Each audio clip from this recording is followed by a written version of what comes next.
శాకాహారి BA west అనే కార్యక్రమానికి స్వాగతం సుస్వాగతం. మనం ప్రతి ఎపిసోడ్లో శాకాహారం గురించి తెలుసుకుంటూ ఉన్నాం. మరి శాకాహారం అంటే ఏంటి, శాకాహారం ఎందుకు తినాలి, మాంసాహారం ఎందుకు మానేయాలి, మరి శాకాహార ర్యాలీలు అంటే ఏంటి, ఇవన్నీ గురించి తెలుసుకుంటూ ఉన్నాం. మరి ఇవాళ మనతో పాటు ఉన్నారు పిరమిడ్ మాస్టర్ శివరాణి గారు. ఆవిడతో అడిగి శాకాహారం గురించి తెలుసుకుందాం. నమస్తే మేడం. నమస్తే. ఎస్ మేడం, మీరు ఫస్ట్ ధ్యానంలోకి ఎప్పుడు వచ్చారు? ధ్యానంలో వచ్చి సంవత్సరం అవుతుంది. సో ధ్యానంలో వచ్చినప్పటి నుంచి మీకు ఏం జరుగుతుంది? ధ్యానంలో వచ్చిన కాడ నుంచి చాలా బాగుంటుంది. మ్మ్. ఇంకా ఆరోగ్యం కూడా బాగుంటుంది. ఓకే మైండ్ కూడా బాగుంటుంది. ఓకే. మీరు ఒకరే ధ్యానం చేస్తారా, మీ ఇంట్లో వాళ్ళు కూడా ధ్యానం చేస్తున్నారు? మా ఆంటీ వాళ్ళు అందరూ, ఇక మా ఆంటీ ఒకరు ఈడ అవుతుంది రమ్మని చెప్తే ఇక అందరం కలిసి వెళ్తున్నాము. ఇంకా అందరినీ రమ్మని కూడా చెప్తున్నాము బయట వెళ్ళి. అంటే మీరు ఫస్ట్ నుంచి శాకాహారియా లేకపోతే మాంసాహారం వదిలిపెట్టి శాకాహారంలోకి వచ్చారా? ఫస్ట్ నుంచి మాంసాహారమే. ఓకే. ఇప్పుడు సంవత్సరం నుంచి వదిలేసాము ఇక్కడ వచ్చిన కాడ నుంచి. అంటే మరి శాకాహారంలోకి ఎలా వచ్చారు, ఎందుకు రావడం జరిగింది? అంటే మా సార్ చనిపోయారు. ఆ తర్వాత డిప్రెషన్ బాగా వచ్చింది. ఓకే. అసలు మైండ్ సెట్ ఏం పని చేయట్లేదు, ఏం గుర్తుండట్లేదు. మా ఆంటీ పక్క నుండి రామ్మ ఇక్కడ బాగుంటుంది అని చెప్తే అప్పుడు శాంతాదేవి గారే మాస్టర్ దగ్గరికి వచ్చాము. ఆంటీ మేమందరము వచ్చి ఇంకా ధ్యానం చేస్తుంటే కోపం కూడా తగ్గిపోయింది. కొంచెం ధ్యానం చేస్తుంటే కొంచెం ఆరోగ్యం కూడా బాగుంది. ఇప్పటిదాకా మరి మాంసాహారం తింటూ ఉండేవారు కదా, తింటూ మరి వదిలేసి ఎందుకు శాకాహారంకి వచ్చారు? అంటే ఇది వదిలేస్తే బాగుంటుంది అని శాంతాదేవి గారు చెప్పారు. ఇంకా సరేలే అని ఇంకా మానేసాము. మానేసినాక ఎట్లుంటుంది అని చూస్తే అది మానేస్తే కోపం తగ్గిపోయింది చాలా. అసలు ఎట్లా అంటే అట్లా మాట్లాడేదాన్ని, అసలు ఒక మాట అంటే పడేదాన్ని కాదు. మాంసాహారం తిన్నప్పుడు డిప్రెషన్, కోపం ఇది బాగా ఉండేది. అహంకారం కూడా ఉండేది. బాగా లావుగా ఉండేదాన్ని. అసలు నడవాలంటే నడవలేకపోయేదాన్ని. ఇక్కడ వచ్చినాక బాగా లావు తగ్గిపోయాను. అసలు 4 o'clockకి లేస్తాను, అది మెడిటేషన్ చేస్తాను. ఇంకా ఆల్ ఇండియా టూర్ మొత్తం తిరిగి వచ్చాను. అసలు 2-3 కిలోమీటర్లు నడవాలి. ఈ టెంపుల్కి వెళ్ళినా కూడా అదంతా ఎంత మంచిగా తిరిగానో నాకే అర్థం కాలేదు. ఇక అందరు చెప్పారు, ఇంత బాగా నడిచావు, ఇంత బాగా తిరిగావంటే అంతా ధ్యానం మూలన, శాకాహారి మూలన. Very good. మరి మాంసాహారం తిన్నప్పుడు మీ ఆలోచించే విధానం ఎలా ఉండేది? అంటే నా చెయ్యి పైన ఉండాలి, నేనే ఎదగాలి, నేనే ఉండాలి అన్నట్టు ఉంటుండే. మరి శాకాహారంలో వచ్చిన తర్వాత అంటే చాలా కూల్ అయిపోయాను. అంటే మాట్లాడే ముందు 10 సార్లు ఆలోచిస్తున్నాను. Okay, very good. అసలు ఒక మాట అంటే వినేదాన్ని గాను, అదే ఎడాపడా వాయించేదాన్ని. ఓకే. ఇప్పుడు కొంచెము ఆలోచించి తగ్గిపోతున్నాను. ఇంకా ఏం మాట్లాడట్లేదు, ఆ గొడవ కాడ ఇంకా సైలెన్స్ అయిపోయి ఉండిపోతున్నాను. అది అక్కడికే అయిపోతుంది. మరి మీ ఇంట్లో వాళ్ళు మరి శాకాహారం తింటున్నారా లేకపోతే ఇంకా మాంసాహారం తింటున్నారా? ఆడబిడ్డ వాళ్ళు, మా తోడికోళ్ళు అందరూ వదిలేశారు. ఆల్రెడీ చాలా మంది వదిలేశారు మా దగ్గర. వాళ్ళు కూడా అంటున్నారు, నువ్వు అక్కడ వెళ్ళిన కాడ నుంచి నీ ముఖం మీద ఒక తేజస్వి అనేది వచ్చింది, ఒక కళ వచ్చింది, అసలు చాలా బాగున్నావు, ఇప్పుడు అప్పటికంటే ఇప్పుడే బాగున్నావు అని చెప్తున్నారు. Very good. మరి ఈ శాకాహారం తినమని మీ అందరికీ, మిగతా వాళ్ళందరికీ కూడా చెప్తారా? మీ ఇంటి పక్క వాళ్ళు, మీ మిత్రులు, చుట్టాలు అందరికీ చెప్తారా? మా చుట్టాలు అయితే వింటున్నారండి, ఆల్రెడీ పాటిస్తున్నారు. మరి ఇప్పుడు ఈ ఊరికి జీవహింస చేసింది మీరు ఎంతో ప్రీతితో మసాలా కలుపుకొని అన్నీ తినేవారు. మరి ఇప్పుడు ఈ జీవహింసని, జీవిని కోస్తుంటే అది చూస్తుంటే మీకు ఎలా అనిపిస్తుంది? అసలు చూడాలని అనిపిస్తలేదు. అసలు ఏదో ఒక రకమైనది ఆవేదన, అసలు ఎందుకు వస్తున్నారు, ఒక ప్రాణం తీస్తున్నారు అన్నట్టు ఒక బాధ. కానీ మనం అక్కడ ఏం చేయలేకపోతున్నాము. ఇట్లా 10 మంది కలిసి ఇట్లా ర్యాలీ తీస్తే, ఇట్లా అందరికి చెప్తే కొంతలో కొంతమంది అన్నా తగ్గిపోతారేమో అని కోరిక. ఓకే. సో మరి ఇప్పుడు మీరు తొందరలో రాబోయే రోజుల్లో ఒక ర్యాలీ కూడా తీద్దామని అనుకుంటున్నారు. మరి దాంట్లో మీరు పాల్పంచుకుందాం అనుకుంటున్నారా? పాల్పంచుకుందాము, ఇంటింటికి వెళ్ళి అందరినీ చెప్దాము, ఇట్లా మాకైంది, మీరు కూడా చేసి చూడండి, మేము ఆరోగ్యంగా కూడా బాగున్నాము, హెల్త్ ప్రకారంగా కూడా బాగున్నాము అని చెప్దాం అనుకుంటున్నాము. ఓకే. అంటే చాలామంది ఈ మధ్యన కోడిగుడ్డు తింటూ ఉంటారు. మరి కోడిగుడ్డు మరి అది శాకాహారమా? మాంసాహారమా? అది మాంసాహారమే కదా. హ్మ్. కోడి నుంచి వస్తుంది కాబట్టి అది మాంసాహారమే. మనము ఇప్పుడు మన జంతు జాలాలన్నింటినీ చంపుకుంటూ వచ్చేస్తుంటే అవన్నీ కూడా నెమ్మదిగా అంతరించిపోతున్నాయి. అంటే ఇప్పుడు రాబోయే కాలంలో మనకి ఒక సింహాలు కానీ, పులులు కానీ ఇవన్నీ కూడా నెమ్మదిగా అంతరించిపోతున్నాయి. కొన్ని పిచ్చుకలు అంతరించిపోయాయి ఆల్రెడీ. కొన్ని రకాల చేపలు, ఎన్నో వెరైటీస్ ఉన్నాయి చేపలు. దాంట్లో కొన్ని చేపలు అంతరించిపోయాయి. సో, ఈ అంశంలో మనం ఏం చేస్తే మంచిదంటారు? మానవాళి ఏం చేస్తే మంచిదంటారు? ఇవన్నిటిని కొంచెం ఆపేస్తే బెటర్ ఏమో అనుకుంటున్నాను. ఇవి చంపడము, కొయ్యడము, తినడము, ఈ జంతువులను, పక్షులను ఆ పాపం చేయటం ఆపటము అది చాలా మంచిదేమో అని అనిపిస్తుంది. మంచిదని అనిపిస్తడం కాదు, మంచిది అది. కొంచెం ఆపితే 100లా కనీసం 5 మందినే వింటారేమో అని ఆపితే కొన్ని పక్షులు, పిచ్చుకలు అవన్నీ జాతులు కొంచెం ప్రాణాలతో బతుకుతాయేమో అని ఆశ. మరి ఈ మాంసాహారం తిన్నప్పుడు ఎంతో వాసనగా ఉంటుంది. దాంట్లో మరి మసాలా వేసుకుని అవన్నీ కూడా అప్పట్లో తిన్నప్పుడు మీకు ఏం అనిపించేది కదా? అప్పట్లో టేస్టే అనిపించేది. అచ్చా, టేస్ట్ కోసం తినేవాళ్ళు. టేస్ట్ కోసము అది బలం వస్తుంది అనేవాళ్ళు. ఇప్పుడు ఏమనిపిస్తుంది అంటే అది బలము కాదు, కొవ్వు పెరుగుతుంది దాంతో. అది కొవ్వు కదా, అంతా మాంసం కొవ్వు. అది ఏం రక్తము అది ఇది రాదు దాంతో ఎక్కువ శాతము. ప్రకటనలు మీవి, ప్రచారాలు మావి. జీవితంలోని వెలుగులందరివి. పిఎంసి తెలుగు ఛానల్లో మీ యాడ్స్ కోసం సంప్రదించవలసిన ఫోన్ నంబర్స్. చాలా మంది డాక్టర్స్ చెప్తూ ఉంటారు తినాలి అని, గుడ్డు కంపల్సరీ తినాలి, బలం ఉండదు అని చెప్తారు. అదేమో అది అంత కరెక్ట్ కాదని అనిపిస్తుంది. అంటే మరి ఇప్పుడు మీరు శాకాహారి అయ్యారు. మీ శాకాహారి అయిన తర్వాత మీ బలం తగ్గిపోయినట్టుందా, లేకపోతే ఇంకా పెరిగినట్టుందా, ఎలా ఉంది? అప్పుడు బలంగా కనిపించేదాన్ని, బలం కనిపించేది కాదు. ఇప్పుడు బలంగా లేను కానీ యాక్టివ్గా ఉన్నాను. నా పని నేను చేసుకోగలుగుతున్నాను, అన్ని పనులు. ఇప్పుడు మోకాలు నొప్పులు, పర్సనాలిటీ ఎక్కువ, అసలు లేవాలే కూర్చోవాలన్నా చాలా ఇబ్బంది అయ్యేది. ఇప్పుడు చాలా తగ్గిపోయాను. ఆకుకూరలు, పండ్లు అవి ఎక్కువ తీసుకుంటున్నాము. అది ఫుడ్ కూడా 1 టైమే. ఇవన్నీ ఎక్కువ తీసుకున్నాం కాబట్టి యాక్టివ్గా ఉంది, మైండ్ కూడా బాగుంది. మరి మీరు శాకాహారం తీసుకున్న తర్వాత మీకైనా అనిపిస్తుందా, అరే మాంసాహారం నేను మిస్ చేస్తున్నానేమో అని, అలాంటి భావన ఏమైనా ఉందా మీకు? అలాంటిది ఏం రావట్లేదు. ఎవరైనా తింటుంటే కూడా వీళ్ళు ఎందుకు తింటున్నారు అనిపిస్తుంది. దాని మీద పోయేది అసలు కొంచెం కూడా లేదు. అందరు తిడుతున్నారు, ఎందుకు వదిలేస్తావు, అసలు మంచిగా తినాలే కదా, ఎందుకు వదిలేసాం అంటే దాని మీద మైండ్ పోతలేదు అసలు. అసలు వద్దు అనుకున్నాము, అసలు దాని మీద కొంచెం కూడా ధ్యాస పోవట్లేదు. అంటే మనం ఏదో కోల్పోయాము, ఏం లేదు అలాంటిది, వదిలేసాను బాగుంది అనిపిస్తుంది. మిస్ కావట్లేదు కదా, కొంతకాలం తర్వాత మళ్ళీ మాంసాహారం అలాంటిది ఏం లేదు. అక్కడ పక్కన కూర్చొని తింటున్నా కూడా నాకు అలాంటిది ఏం ధ్యాస ఉండలేదు. మన పని మనది, వాళ్ళ పని వాళ్ళది. అంటే మీరు మాంసాహారం తిన్నప్పుడు ఏమైతే పాత్రలు వాడారో, మరి శాకాహారి అయిన తర్వాత ఆ పాత్రలన్నీ మార్చేసారా? లేదు, ఇప్పటికైతే ఉన్నాయి. నేనైతే కుండలు తెచ్చుకోవాలనుకుంటున్నా ఇప్పుడు. మట్టి కుండలు అవి వాడాలనుకుంటున్నా, ఇవి పక్కన పెట్టేసేయాలనుకుంటున్నాను. అంటే ఒక జనరల్ క్వశ్చన్ అడుగుతాను. ఈ జనాలు మాంసాహారం ఎందుకు తింటారంటారు? అంటే టేస్ట్ కోసం తింటారా, లేకపోతే ఆ చిన్నప్పటి నుంచి వాళ్ళ తల్లిదండ్రి పెట్టారు కాబట్టి ఆ అలవాటు వద్దు తింటారా? ఏ రకంగా అది ఈ తినడంలోకి వస్తారు అనేసి నా ఒక ప్రశ్న. మెయిన్ పాయింట్ అయితే తల్లిదండ్రులతో వచ్చింది.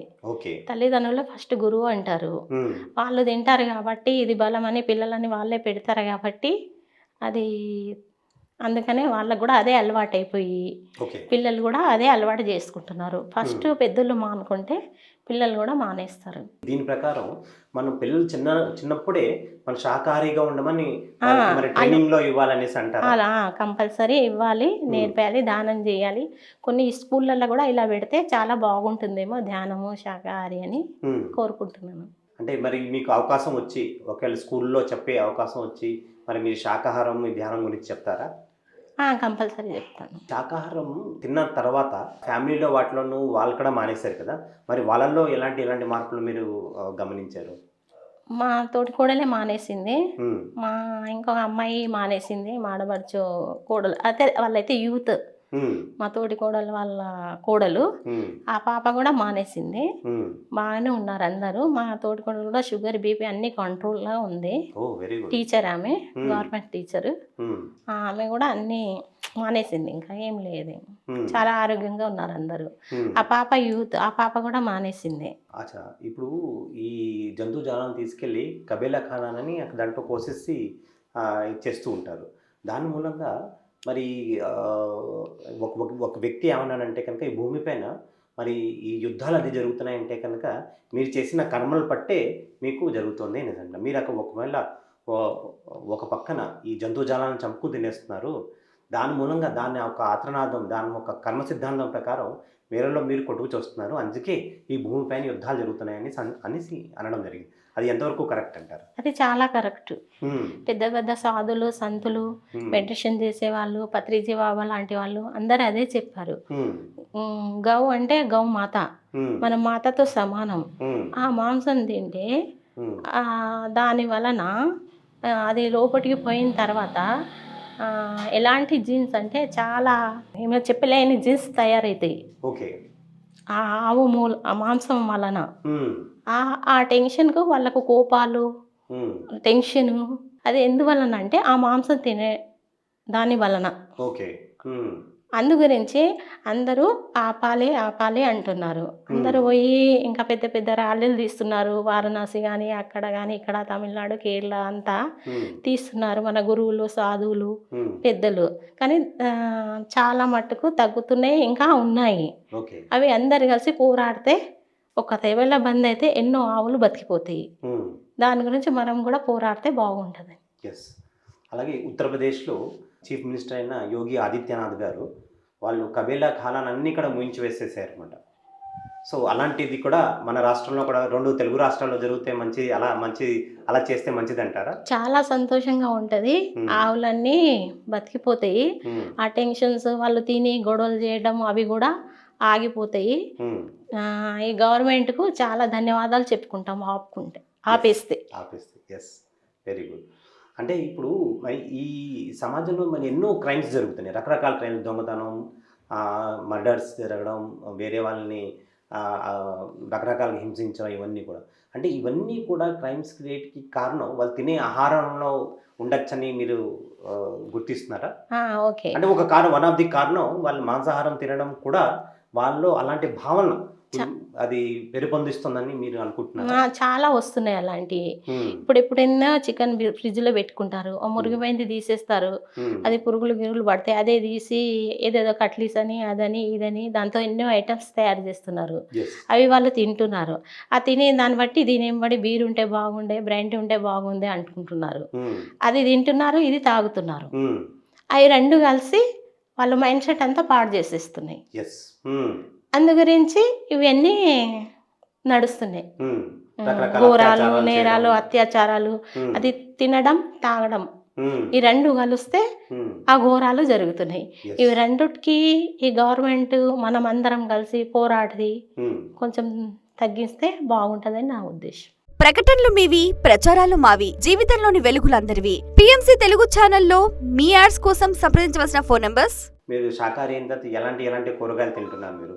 నేను పాలకూర, తోటకూర, గోంగూర, ఇంకా టమాటా, బీరకాయ, కాకరకాయ, ఇంకా ముల్లంగి, పప్పులు, ఇవే వాడతాం.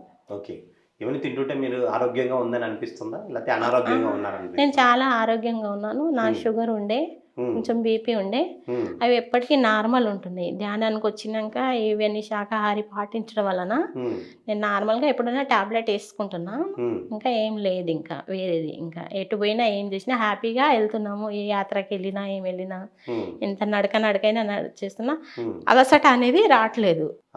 అంటే ఈ శాకాహారానికి ఆధ్యాత్మికానికి ఏంటండి సంబంధం అంటే ఇది తొందరగా అరిగిపోతుంది. శాకాహారి తొందరగా డైజెషన్ అయిపోతుంది. ఈ మాంసాహారం అంటే 12 గంటలు కావాలి. అది ఉండి లోపల ఏవో ప్రయోగాలు చేస్తుంది కడుపులో. పేగులకు దానికి దీనికి ఉమ్. అవి కూడా ఇబ్బంది పడతాయి. ఓ ఓకే. ఎంత తినాలంటే తక్కువే తినాలి. అది మనం అరిగేటట్టు తినాలి. మనం పొద్దుగా ఇప్పుడు సాయంత్రం తిన్నామంటే ప్రొద్దున హ్యాపీగా ఉండాలి. అది 12 గంటలు తీసుకుంటుంది. అది కడుపులో ఉండడం వలన లేనిపోని రోగాలన్నీ సృష్టిస్తున్నాయి. ఓకే. థైరాయిడ్ అని ఏదో వేరే వేరే ప్రాబ్లమ్స్ అని ఉమ్. అన్నీ దాని వలన వస్తున్నాయి. ఇవి ఉంటే ఆకుకూరలు పండ్లు ఇవి ఉంటే ఏమవుతుందంటే ఉమ్. చాలా బాగుంటుంది. ఉమ్.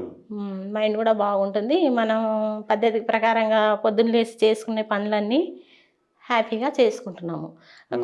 కొంతమంది ఆ పనులు చేసుకోలేకపోతున్నారు. అది వేడి, మసాలా వేడి, మాంసం వేడి, ఉమ్. దాని వలన కొన్ని ఇబ్బందులు వస్తాయి. పొద్దున లేవంగానే ఓకే. వాళ్ళకు ఉదర సంబంధించిన రోగాలు రోగాలు వస్తాయి. ఉమ్. ఆ రోగాలకు మళ్ళీ వేరే మందులు తినాలి, ఉమ్. అవి తినాలి. ఇదేమంది డైజెషన్ అయిపోతుంది. ఉమ్. పొద్దుగా లేస్తాము అంతా ఫ్రీ, ఉమ్. ఆరోగ్యంగా ఉంటాము. అది కాలేని వలన వాళ్ళకు బద్ధకం అని, నీరసం అని, తలనొప్పి అని, కడుపు నొప్పి అని ఉమ్.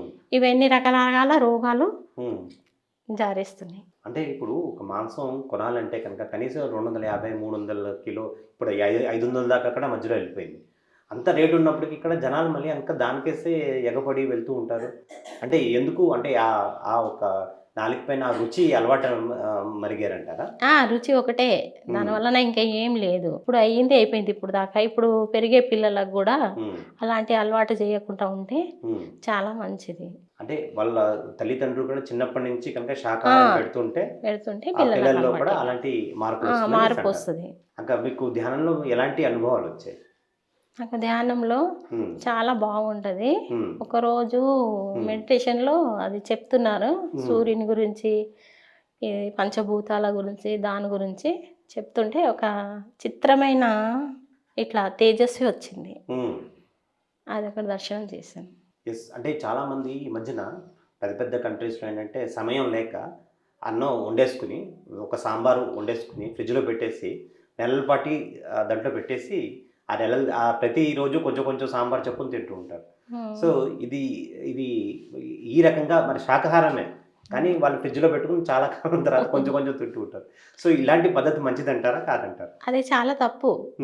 దానికి ఏమైందంటే మన కంటికి కనబడని బ్యాక్టీరియా అందులో కంపల్సరీ జాయిన్ అయిపోతుంది. అది చల్లతనం గురించి అది వాసన రాదు, అంతేగాని బ్యాక్టీరియా కంపల్సరీ అందులో ఉంటుంది. అది తినటం వలన చాలా ఆరోగ్యం పాడైపోతుంది. అది తినకూడదు. అది మనకు కనబడదు, ఫ్రిడ్జ్లో ఉంది కాబట్టి చల్లగా ఉంది, బయట తీస్తాం, అప్పటిదప్పుడు వేడి చేస్తాం, తినేస్తాం. కానీ చాలా బ్యాక్టీరియా దాంట్లో ఉంటుంది, వచ్చేస్తాయి అందులో. మన కంటకు కనబడనేది అది ఉంది కదా, చుట్టకూరతో పెట్టి చూస్తే అవి కనబడతాయి మనకు. అది శాకాహారం ఉండని, మాంసాహారం ఉండని, వండింది ఏది కూడా పాలు పెరుగు కూడా పెట్టొద్దు.